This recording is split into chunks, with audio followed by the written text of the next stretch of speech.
Kalau kamu mengatakan mereka ya adalah penjajah berjubah, kamu adalah gaya PKI ya yang bertopengkan dalil-dalil ya untuk memperkuatkan argumentasi kamu, karena kamu tahu kelemahan orang Indonesia ya adalah tentang agama.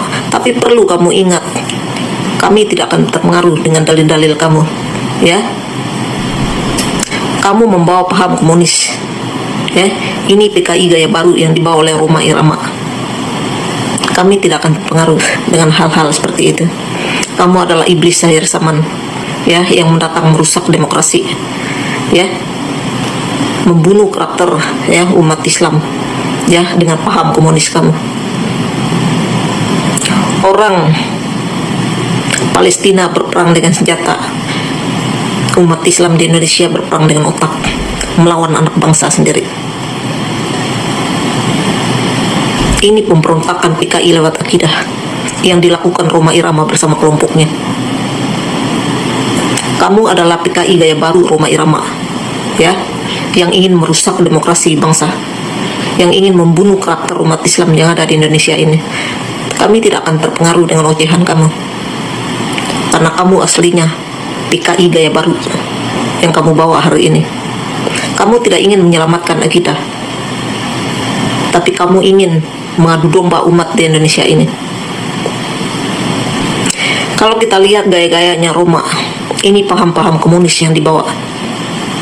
Coba kita balik ke belakang, bagaimana anak Belanda dulu sampai masuk Islam, mengaku dirinya Islam, supaya ingin menjatuhkan umat Islam. Ini yang dilakukan Rhoma Irama ini. Begitu juga dengan Aidit ya, ingin meraih umat Islam dengan mengaku dirinya Habib. Ini terjadi lagi. Ini dibawa seorang Rhoma Irama penyanyi dangdut ya. Ini paham PKI gaya baru dibawa di akhir zaman. Yang menjajah akidah adalah kamu sendiri. Yang merusak Islam dari dalam adalah kamu sendiri Rhoma Irama. Kenapa saya bilang kamu iblis akhir zaman? Karena kamu merusak demokrasi dari dalam. Ini pemberontakan PKI lewat akidah. Ini yang dilakukan Rhoma Irama.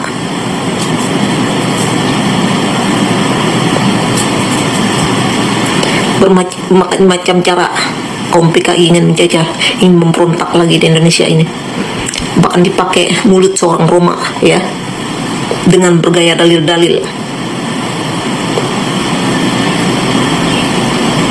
Kami akan melawan isi mulut kamu Roma, dan kami tidak akan biarkan umat Islam di negara ini terbunuh karakternya karena isi mulut kotor kamu. Kamu memakai paham komunis di negara ini. Jangan bawa paham PKI kamu di sini. Kami masih darah yang sama. Kami anak bangsa yang sama. Kalau dulu PKI bisa ditumpas, begitu juga hari ini. Jadi kamu ingat baik-baik itu Roma. Kamu PKI gaya baru berpedokkan dalil ya. Jadi kamu ingat baik-baik. Jangan kamu pikir kami tinggal diam melihat isi mulut kamu. Karena sebenarnya faktanya kamu adalah PKI gaya baru membawa paham komunis di Indonesia ini. Bukan karena kamu berdalil ya, karena memang kita diajarkan ya untuk melawan kebatilan. Maka kami tidak tinggal diam melihat isi mulut kamu. PKI tidak boleh bergerak lagi di Indonesia ini, walaupun mereka bertopengkan dalil-dalil. Jadi perlu kamu ingat Rhoma Irama, kami tidak seburu otak kamu. Kami masih darah yang sama. Kalau dulu kakek nenek kami mampu menumpas PKI, apalagi hari ini. Bukan karena kamu berdalil lantas kami akan makan omongan otak kamu. Tidak. Assalamualaikum warahmatullahi wabarakatuh. Bismillah walhamdulillah wassalatu wassalamu ala rasulillah, amma ba'd. Saudara-saudariku, apa kabar semuanya? Doa saya untuk saudara-saudari, semoga selalu dalam keadaan sehat walafiat. Sehat itu penting karena sehat adalah pangkal kenikmatan hidup di dunia.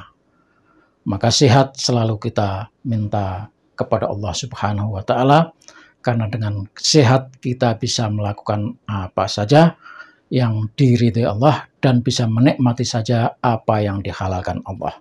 Itulah sehat yang selalu kita minta. Saudara-saudara sekalian, saya mau mengingatkan kepada orang-orang yang menghujat, mencaci, dan menghinakan Pak Haji Rhoma Irama. Jangan kalian merasa bahwa Pak Haji Rhoma Irama itu bakatnya cuma menyanyi atau membuat lagu-lagu Islami. Lagu-lagu yang dikarang memang benar-benar Islami, dan itu sudah banyak dinikmati oleh rakyat Indonesia.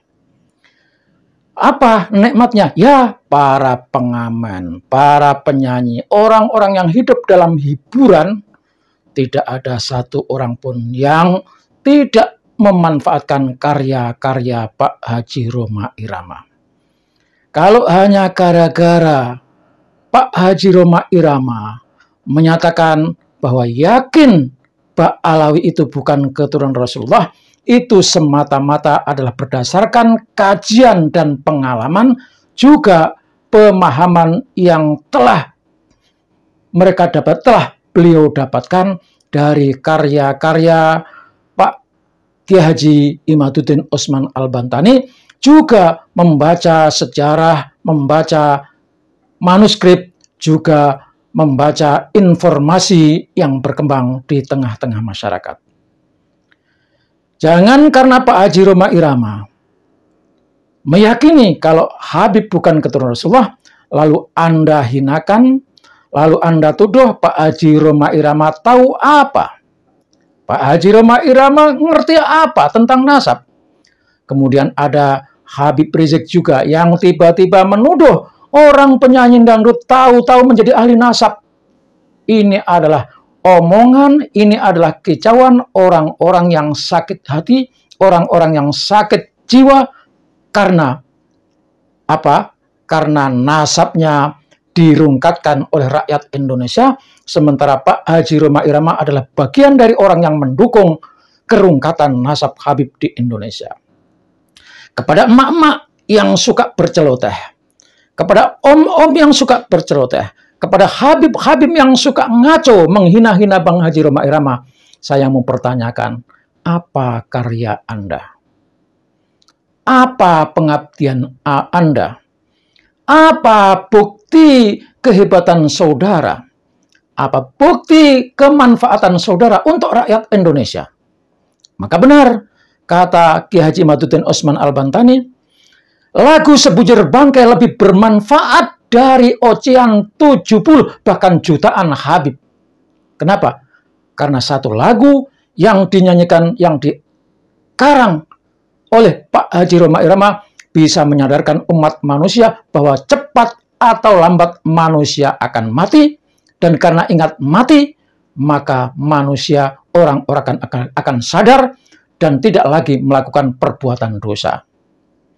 Sebelum saudara-saudara mengenal penceramah-penceramah hebat, sebelum saya mengenal ada siapa itu Habib Lutfi, siapa itu Kiai Haji Das'at Latif, dan siapa lagi itu Rizik Syihab, dan termasuk penceramah-penceramah top baik di kalangan NU, di Muhammadiyah maupun di organisasi-organisasi yang lain, Pak Haji Rhoma Irama telah berdakwah keliling Indonesia,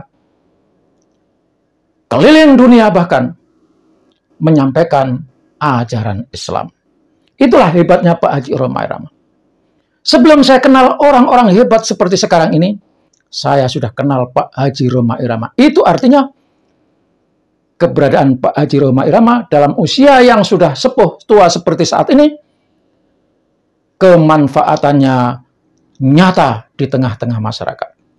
Maka kepada ibu-ibu yang nyinyir, seperti yang ada di dalam video-video di TikTok, juga om-om yang asal bacot, Habib-Habib yang asal ngaco, yang asal bunyi, maka saya pertanyakan kepada saudara-saudara, apa karya Anda? Apa bukti yang sudah Anda buat? Sampai di mana keberadaan Anda memberikan manfaat bagi orang lain? Seperti mak-mak yang suka ngomong otak lu sendiri yang rusak. Anda tidak ada gunanya. Tetapi satu Bang Rhoma Irama jauh lebih bermanfaat daripada sejuta Habib yang ngomongnya ngaco, apalagi yang suka doktrin dan bikin bodoh rakyat Indonesia. Maka sadarlah, wahai saudara-saudaraku, sebelum ada pendakwah-pendakwah yang hebat yang Anda kagumi semacam UAS, UAH, ya, dan lain-lainnya, Bang Haji Rhoma Irama sudah berdakwah kemana-mana. Artinya, walaupun barangkali, mohon maaf, Pak Haji Rhoma Irama mungkin tidak dari pesantren, mungkin saja belum lancar membaca kitab kuning, tetapi dakwahnya sudah dinikmati, dakwahnya sudah dirasakan, dakwahnya diterima oleh masyarakat seluruh rakyat Indonesia. Karena itu, kepada orang-orang yang nyinyir, orang-orang yang menghina, orang-orang yang meremehkan Pak Haji Rhoma Irama, bertaubatlah. Karena satu orang Pak Haji Rhoma Irama manfaatnya lebih besar dan sudah terbukti dinikmati, diterima oleh rakyat Indonesia.